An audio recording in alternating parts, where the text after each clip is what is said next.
ई अलग बात बा तू ओकरा के चाह भना चाह, ई अलग बात बा तू ओकरा के चाह भना चाह, बाकी ओकरा बिन महफिल खाली लागेला, बाकी ओकरा बिन महफिल खाली लागेला। ऊ चाहे जेकरा के बुलावे भीरी बैठावे, ऊ चाहे जेकरा के बुलावे भीरी बैठावे, बाकी जेकरा के छोड़ देलस ऊ फिर लौट के आवेला।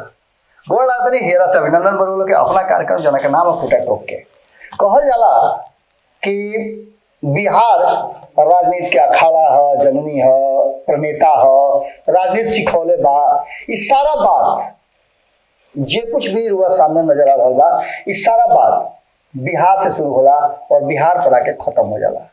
हालांकि बहुत लोग ये बात के कहेला कि हम चाणक्य हैं, हम हई हैं, हम हऊ हैं, लेकिन ये सब बात के बीच में जब जब बिहार के नाम आवेला तो बिहार के कई गो नेता के नाम आवेला। वर्तमान स्थिति में नीतीश कुमार के नाम बड़ी तेजी से आ रहा होगा। अब ये मत समझो कि हम नीतीश कुमार के बहुत बड़ा बड़ाई करे आया होता नहीं है, या फिर नीतीश कुमार के समर्थक हैं। नीतीश कुमार के सम्मान जरूर करेंगे। हमारा राज्य के मुखिया हों, उनका सम्मान बहुत जरूरी बा, लेकिन राजनीतिक रूप से जब भी वह कहब तो उनका खूंटा जहां गड़ा गई अभी तक ले मजाल नहीं कि वो कबार दी। बिहार के राजनीति में जहिया से वो अपन खूंटा गड़ले आज तक ले एक से एक पुरोधा, एक से एक बलिष्ठ लोग आई, एक से एक बरियार लोग आई, लेकिन केहू खूंटा के हिला ना पावल। लालू प्रसाद से वो खूंटा छीन ले रहा और वो खूंटा जना कहत रहा लालू प्रसाद के हम भैंस के सिंह पकड़ करके चढ़ जाइले, वो लालू प्रसाद के खूंटा कवर ले रहा और वहिया मजबूत खूंटा गाड़ करके रामविलास पासवान के हिलौले रहा। 2005 के फरवरी में जब चुनाव हुई तो रामविलास पासवान अपन चाबी लेके बंगला के भाग गई रहन, लेकिन अक्टूबर में जब चुनाव हुई तो नीतीश कुमार वह फुटवा और मजबूती से गढ़ले और भारतीय जनता पार्टी के साथ मिलल। नीतीश कुमार जब जैसे चहले तब तैसन कैले, दोस्त और दुश्मन अपना हिसाब से बनौले और बिगड़ले। भारतीय जनता पार्टी के मजाल ना भई कि नीतीश कुमार के सामने कभी बराबरी में खड़ा हो जाए। हमेशा घुटना के बल आइल और घुटना पर टेक के गए। एक से एक पुरोधा, एक से एक वीर, एक से एक लोग। 2013 में नीतीश कुमार के अलग होके के कारण सिर्फ इतने रहे कि उनका नाम भारतीय जनता पार्टी के वो लोग से मत जुड़े जो लोग सेकुलरिज्म से अलग मिजाज रखेला। गुजरात के जे कुछ भी भाई वो बात के लेकर के एगो तस्वीर जो हाथ पकड़ के नरेंद्र मोदी के साथ आ गई रहे, ओकरा के लेकर नीतीश कुमार कतना गरम हो रहन, कतना किसी आदमी, कतना अखबार और मीडिया वाला पर गरम हो रहन। मीडिया वाला पर कैसे गरम होते रहे, लेकिन 2013 के जो उनकर अलग भइल रहे, अचानक से उनकर पुरनका जो कट्टर दुश्मन रहन सारा साथे आ गई है। लालू प्रसाद बेशर्त उनका के समर्थन दिले कि कबार देवे के बाद नरेंद्र मोदी के, और ये वादा कर रहे कि कबार दिया ही। लालू प्रसाद को यह लागत रहे कि कहीं यह रास्ता के धके बिहार के राजनीति में फिर से वो स्थापित हो जाए, लेकिन 2013 से लेकर के 2015 तक बाहर से समर्थन कैल गई और बाहर से समर्थन करने वाला में लालू प्रसाद भी रहन और संगे संगे कांग्रेस भी रहे। भारतीय जनता पार्टी 2014 में बड़ा भारी बहुमत से जीत करके आई, केंद्र में सरकार बनल और ये दोनों भाई कांग्रेस के सत्ता चल गई और दोनों भाई 2-3 सीट पर आकर अटक गई है। ये बात के बदला लेवे के रहे और बदला लेवे खातिर नीतीश कुमार के बुझा गई रहे, उनका रणनीति काम कर गई रहे कि भाजपा के पलटे खातिर लालू प्रसाद के तनी मजबूती देवे के पड़ी और मजबूती उदेले भी, ऐसा मजबूती देले कि दोनों भाई और कांग्रेस के साथ मिल करके 2015 के विधानसभा चुनाव में जबरदस्त पटकनिया दिले। एक पहले 2014 में याद हुई कि बहुत बड़ा एगो डिसीजन चिराग पासवान ले रहा हूं। रामविलास पासवान से अलग जाकर के रामविलास पासवान चाहत रहन कि वो यूपीए से बाहर मत जा, चूंकि यूपीए में वो बहुत लंबा समय तक मंत्री रहा, लेकिन चिराग पासवान के भविष्य नजर आ गई रहे और वह चिराग पासवान के राजनीति के शुरुआत भी रहे। कहा जाला कि बांस के जरी बांस जामेला और वह शुरुआत होखे वाला रहे तेजस्वी यादव के भी। नया पौध के बीजारोपण बिहार के राजनीति में हो गई रहे। चिराग पासवान के फैसला अंततः माने के पड़ल और सर पर हाथ नरेंद्र मोदी और अमित शाह के संगे संगे राजनाथ सिंह के भी चिराग पासवान के सर पर गई और साथे मिलकर के चुनाव लड़ ले। जे भी उनका सीट मिलल 100% अपन परिणाम दिले और परिणाम देकर के केंद्र में मंत्री भी बनले। लेकिन एक बाद 2015 के विधानसभा चुनाव और एनडीए के हारना, नीतीश कुमार के जीतना, भारतीय जनता पार्टी के एहसास करा देना कि बिहार में तो हम ही शेर बानी, बिहार में जब अइबत तो घुटना पर ही आवे के पड़ी। भले सरकार 2 साल के अंदर में गिर गई, लेकिन नीतीश कुमार के नीति और प्रमाण दोनों हो गई। जरूरत पड़ा नीतीश कुमार के तो बड़ी बढ़िया से चिराग पासवान सहित पूरा भारतीय जनता पार्टी का आत्मसात कैले और चिराग पासवान के सम्मान भी दिले। और इस सम्मान उनका पता रहे कि आने वाला वक्त में उनका जरूरत पड़ सकेला। जरूरत पड़ल भी 2017 में सम्मान दिया, 2019 में सूद समेत चिराग पासवान से और भारतीय जनता पार्टी से वसूल ले।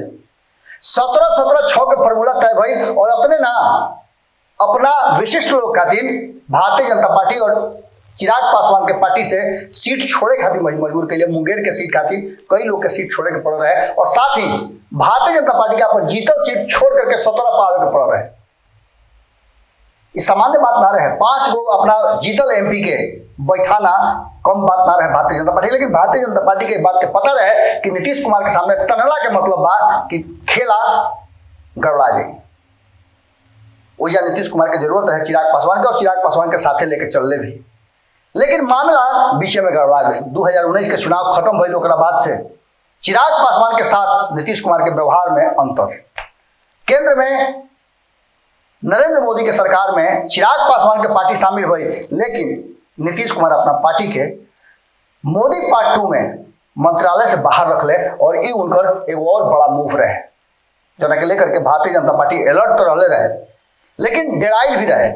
लेकिन सबसे बड़ा बात है कि भारतीय जनता पार्टी बात भुला भी रहे कि नीतीश कुमार हवे।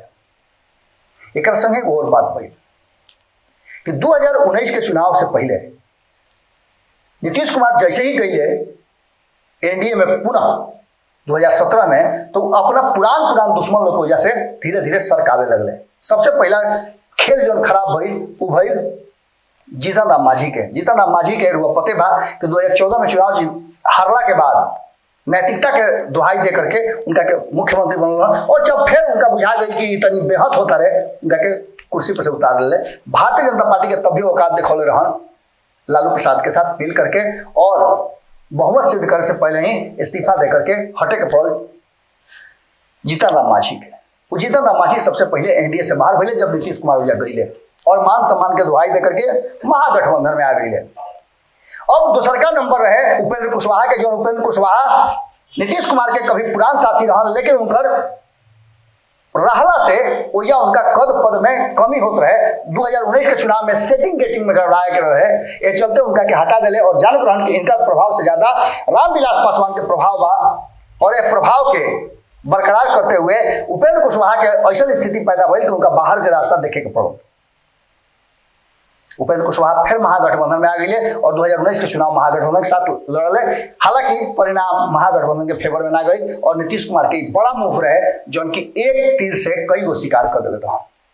अब नीतीश कुमार के एक बाद चढ़ाई करे के 2020 के चुनाव में और 2020 के चुनाव में फिर उनका समीकरण गड़बड़ाए लागल कि जब चिराग पासवान उजर रही है और कहीं अगर खेला गड़बड़ा गई तो भारतीय जनता पार्टी उनकर एंटी इनकम्बेंसी जो चल रहा नीतीश कुमार पर ओकरा से उनका के धकिया के बहरी कर दी और चिराग पासवान के संगे मिल करके 2020 में उनका के औकात बता सकेला। लेकिन नीतीश कुमार के बुझा गई कि अब चिराग पासवान से ज्यादा उनका खातिर जरूरत पड़ुए वो पुरानका साथी के जगह के बेलगौले रहन वापस बुला देंगे। धीरे धीरे सारा लोग वापस आने लगल और जैसे ही घास डलले वैसे ही सबसे पहले वापस लौट के चले जीतन राम मांझी और नीतीश कुमार के साथ एनडीए के हिस्सा बन गए। एक बाद लोग के सब कहानी पता बा, लेकिन ये कहानी के सबसे बड़ा जो विशेषता रहे कि नीतीश के नीति रहे और नीति से चिराग पासवान के बाहर कर देना और भारतीय जनता पार्टी के कमजोर कर देना। भारतीय जनता पार्टी कमजोर हो गई जो के चर्चा कई हाली चिराग पासवान कहले, चिराग पासवान इहो बात कहले कि वो चाहते तो सत्ता सुख भोग सकत रहे। आज भी 15 गो सीट जो उनका के मिलत रहे एनडीए में, वो ले करके 10-12 गो जीते और जीत करके वो सत्ता के सुख भोग सकत रहे। 1-2 गो मंत्री भी उनकर हो जीते, लेकिन ऐसा ना चले। वो बिहार के बचावल चाहते रहे और ए में नीतीश कुमार के बाहर निकल बहुत जरूरी बा। नीतीश कुमार के हाथ से बिहार छोड़ावल जरूरी बा। खैर ये तो बात के बात बा, लेकिन एक हिस्सा हुआ ये समझो तो कि तेजस्वी कैसे पहले, तो तेजस्वी के जरूरत 2015 में नीतीश कुमार के रहे भारतीय जनता पार्टी के जवाब देवे खातिर, और तेजस्वी के जरूरत अभी भी बा नीतीश कुमार के तब खातिर जब उनका के भारतीय जनता पार्टी ये कही कि तू अब हमारा से अलग हो जा, तब उनका लगे वो ऑप्शन होके चाहिए कि तेजस्वी यादव के साथ उस सरकार में शामिल उनकर पार्टी हो सके।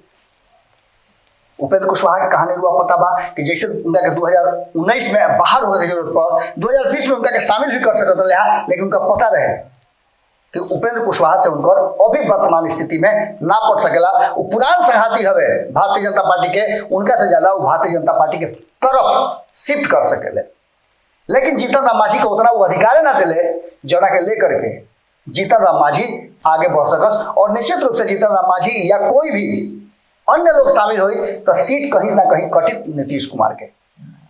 नीतीश कुमार पहले से तय कर रहा कि उनका 115 सीट से कम में नहीं खेल के, और जो वह काम भई भी अपना हिस्सा में जीतन राम मांझी के रख करके और भारतीय जनता पार्टी के 121 को सीट दे करके सीधे तौर पे कह दिले कि जगह के जितना देवे को दे दो, और भारतीय जनता पार्टी भी सक पखा गई। और इस स्थिति में चिराग पासवान के और उपेंद्र कुशवाहा के स्थान ना बनत रहे, कहीं ना कहीं वीआईपी के जोड़ करके अपना कुछ लोगों में सीट दे करके और म्यूचुअल अंडरस्टैंडिंग बना करके वो चुनाव लड़ल लोग।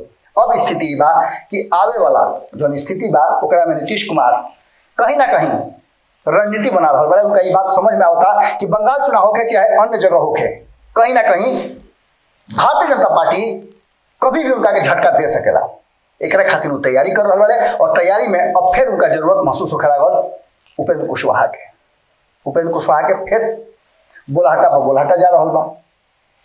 ये नीतीश कुमार के नीति हो, और एक तीर से जहां एक तरफ अमित शाह के जिनका के भारतीय जनता पार्टी और दुनिया भले मान ले कि बड़का रणनीतिकार हवे, उनका के बार बार ठेठ कैले बड़े उनकर मन।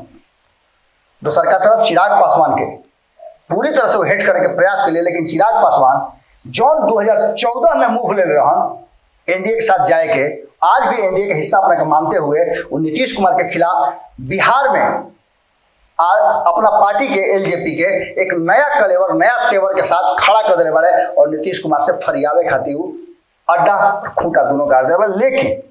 लेकिन सबसे बड़ बात बा कि एजा भी पावर क्लैश बा। अगर नीतीश कुमार के विरुद्ध अब जैसे कि गठबंधन के राजनीति जरूरी हो गई लोकतंत्र खातिर, ये सब लोग एक साथ नहीं किया हो। अगर चिराग पासवान, तेजस्वी यादव, उपेंद्र कुशवाहा या अन्य लोग भी जेबा मिल करके गुनवा में नहीं का जुड़त, तो नीतीश कुमार के अकेले हरावल कोई खातिर बड़ा मुश्किल बा। वह चिंटी काट सकीले लेकिन डैमेज ना कर सकीले, और नीतीश कुमार के चिंटी से कोनो असर नहीं के पड़े के। अब ऐसा स्थिति में जो नीतीश कुमार अपन मजबूत खूंटा गढ़ले बारे, ये खूंटा 2024 के तरफ नजर आ रहा बा। 2024 के चुनाव में नीतीश कुमार हो सकेला कि अगर 2000 जो उनकी चुनाव के घोषणा भी हो गई बा 5 गो राज्य में, पश्चिम बंगाल के चुनाव बहुत ज्यादा मैटर करता, संगे संगे असम के चुनाव भी बहुत ज्यादा मायने रखता। बंगाल के चुनाव चूंकि बिहार से सटल राज्य बा बहुत ज्यादा प्रभावित करी, और ये प्रभाव से आवे वाला बिहार के राजनीति के नया इतिहास, वर्तमान और भूगोल दिखाई। ये भौगोलिक स्थिति में, राजनीतिक भौगोलिक स्थिति में कौना तरीका के नया नया कलम चलावल जाई, ये देखे वाला बात हुई। लेकिन एक बात तो तय बा कि नीतीश कुमार इस बात के प्रमाणित जरूर कर दिले कि लालू प्रसाद की अनुपस्थिति में नीतीश कुमार से बड़ा कोई भी नेता अभी के समय में बिहार में नहीं है। और एक खूंटा बड़ी मजबूती से कर ले, जो लालू प्रसाद से छीन के खूंटा ले आई रहन, जना के भैंसिया पूरा एकदम लेवाड़ मारत रहे, वह खुटवा आज नीतीश कुमार के हाथ में बा, और खूंटा के मजबूत गाड़ दिल बा, जो उखाड़ बड़ा मुश्किल बा। असंभव तो नहीं कहो, लेकिन मुश्किल बा, और ये मुश्किल खूंटा के उखाड़े खातिर एगो ना कई गो शक्ति के जुड़े के पड़ी, तब जा करके केहू पानी डाली, केहू हिलाई, आ केहू ऊपर से जोड़ लगाई। फिर कल भेंट हो के ठेहा पर आज के खूटा ठोक में एजे विराम देतानी। कैसा लागल विश्लेषण, चूंकि एजा तक लड़ुआ लोग इंतजार कहीं देखनी, एक खातिर बहुत बहुत प्रणाम करतानी, हेरा से अभिनंदन रुआ लोग करतानी। लेकिन एगो निहोरा जरूर करब कि अगर साँझ के लड़ाई अपना भोजपुरी के जिंदा रखल चाहतनी, भारत लाइव के और ज्यादा मजबूत कर चाहतनी, तो यूपीआई नंबर दिहल बा, जौन सहयोग रुआ से बन पावे जरूर करी। सब है रुआ के एक रुपया के सहयोग हमने खातिर बहुत बड़ा शक्ति देवेला। गोड़ लागत है। अगर ये वीडियो पसंद आई और वह बिहार के राजनीति और बिहारियत से सरोकार रखेनी तो सब्सक्राइब बटन दबा के चैनल के सब्सक्राइब कर ली। ओजे एगो घंटी बा, ओकरा बटन दबा देला से कुल सटीक और मारक खबर रुआ मुफ्त में मिल जाई। अगर रुआ पत्रकारिता के हमनी के नया प्रयोग में सहयोग कर चाहतानी तो ज्वाइन बटन दबा दी। पेटीएम नंबर नोट कर ली 9386816700। धन्यवाद।